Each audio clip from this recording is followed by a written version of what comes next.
ఒక ఎన్నికల ఫలితమంటే కేవలం గెలుపోటుములు, అంకెలు కాదండి. అది ప్రజల గుండెచప్పుడు, వాళ్ల ఆశలు, ఆకాంక్షలు, కొన్నిసార్లు వాళ్ల ఆగ్రహం అన్నింటికీ అద్దం పడుతుంది.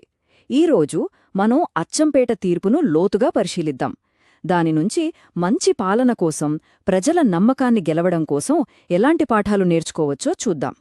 కేవలం ఒక రాజకీయ పటంగా చూడకండి దీన్ని.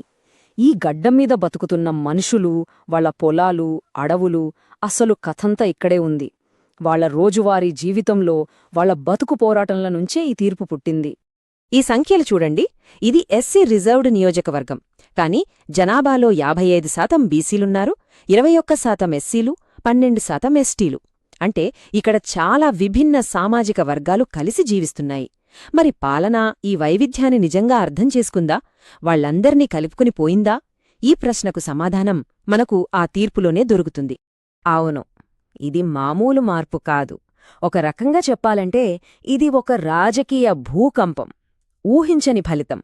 మరి అంత పెద్ద మార్పు ఎందుకొచ్చింది? దానికి దారితీసిన కారణాలేంటి? ఇప్పుడు లోతుగా చూద్దాం. సరే, ఇక అసలు డేటా చూద్దాం. ఈ అంకెల్ని కేవలం నంబర్లుగా చూడొద్దు. ప్రతి అంకె వెనుక ఒక కథ ఉంది, ప్రజల ఆవేశముంది. అదేంటో ఇప్పుడు విశ్లేషిద్దాం. 2018 ఎన్నికల్లో అధికార పార్టీ గెలిచిన మార్జిన్ ఇది. కేవలం 9,500 ఓట్లు. ఇప్పుడు 5 ఏళ్లు గడిచాయి. 2023లో అదే పార్టీ ఓడిపోయిన మార్జిన్ చూడండి, 49,000కు పైగా.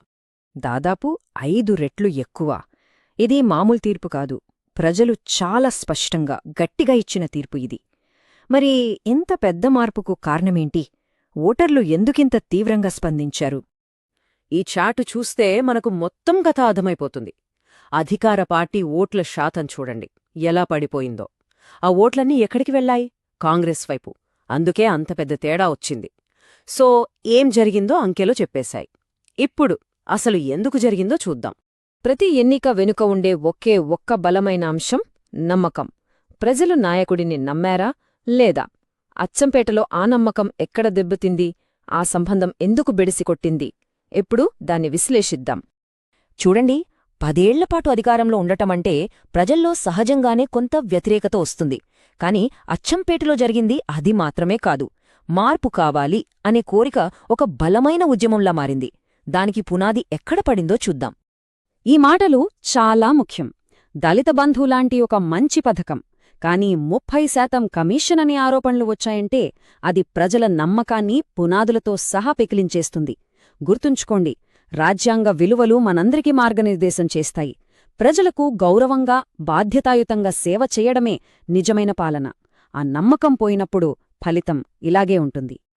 ఇక హామీల విషయానికొస్తే దళితులకు 3 ఎకరాల భూమి అన్నారు, డబుల్ బెడ్రూమ్ ఇల్లు అన్నారు, ఇంటికో ఉద్యోగమన్నారు, గిరిజనులకు పోడు భూముల పట్టాలు అన్నారు. ఇవన్నీ కేవలం హామీలు కాదు కదా, ప్రజల ఆశలు, వాళ్ల భవిష్యత్తుకు సంబంధించిన భరోసాలు. అవి నెరవేరనప్పుడు అది కేవలం నిర్లక్ష్యం కాదు, ఒక రకమైన నమ్మకద్రోహంగా ప్రజలు భావిస్తారు. సరే, ఈ పెద్ద పెద్ద హామీలు పక్కన పెడితే అసలు క్షేత్రస్థాయిలో ప్రజలు ప్రతిరోజు ఎదుర్కొంటున్న సమస్యలేంటి? పాలన వైఫల్యం వాళ్ల జీవితాల్ని ఎలా దెబ్బతీసిందో చూద్దాం. అచ్చంపేటలాంటి వ్యవసాయ ఆధారిత ప్రాంతంలో నీళ్లు ప్రాణంకన్నా ఎక్కువ. అలాంటిది కాళేశ్వరం లిఫ్ట్ పంపులు పనిచేయక, ఎస్ఆర్ఎస్పీ కాలువ హామీలు నెరవేరక, పంటలు కళ్లముందే ఎండిపోతుంటే రైతు గుండె ఏమైపోవాలి? ఇది పాలనా వైఫల్యం కాదు, రైతుల బతుకుల్ని చిదిమేసిన సంక్షోభం. ఇక రోడ్ల సంగతి చూద్దాం.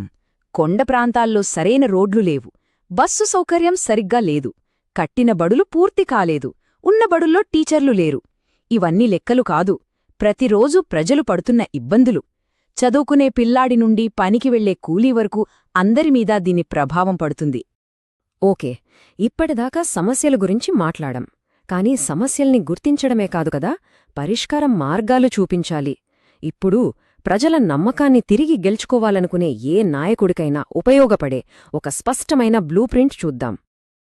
ఈ 4 దశల్ని గమనించండి: జీవనోపాధి, సంక్షేమం, వసతులు, సమస్యల పరిష్కారం. ఇవి 4 స్తంభాలు లాంటివి. ఈ క్రమంలో ప్రజల సమస్యలు వినేటప్పుడు వారి వ్యక్తిగత సమాచారాన్ని చాలా జాగ్రత్తగా, వారి అనుమతితోనే వాడుకోవాలి. మన దేశ చట్టాలు కూడా వ్యక్తిగత గోప్యతకు, సమ్మతికి చాలా ప్రాముఖ్యత ఇస్తాయి. ఇది పాలనలో పారదర్శకతను, ప్రజల నమ్మకాన్ని పెంచుతుంది. చూడండి, ఇవి కేవలం కాగితం మీద మాటలు కాదు, వెంటనే చేయాల్సిన పనులు. ఇరిగేషన్ పంప్ హౌజులను వెంటనే బాగుచేయాలి.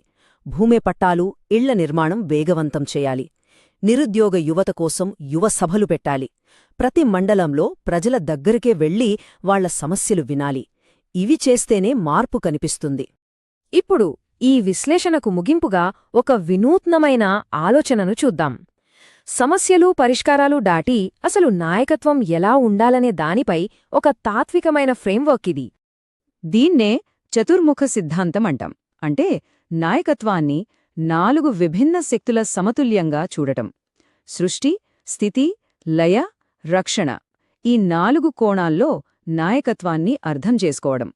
చూడండి, ఒక మంచి నాయకులు బ్రహ్మలా కొత్త ఆలోచనలు సృష్టించాలి, ప్రజలతో మమేకమవ్వాలి.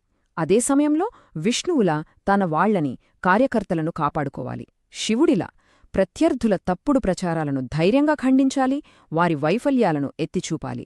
ఇక దుర్గలా తన వాళ్లకు ఎలాంటి ముప్పు రాకుండా రక్షణ కవచంలా నిలబడాలి.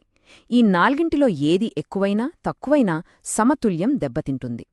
అందుకే చివరిగా ఒక్క ప్రశ్న: పాలన అంటే కేవలం కొన్ని ప్రాజెక్టులు కట్టడం, కొన్ని స్కీమ్లు ఇవ్వడమేనా? లేక ప్రజల కష్టాలు విని వాళ్లతో మమేకమై ఈ నేలతో, ఈ మట్టితో బంధాన్ని పెంచుకుని వాళ్ల నమ్మకాన్ని గెలుచుకోవడమా? అచ్చంపేట తీర్పు మనకు ఇదే నేర్పుతోంది.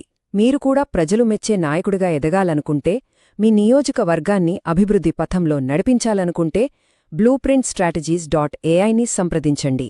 మా ఇమెయిల్ mgr@blueprintstrategies.ai లేదా 08042041602 నంబరుకు కాల్ చేయండి. రాజకీయాలకు అతీతమైన లక్ష్యం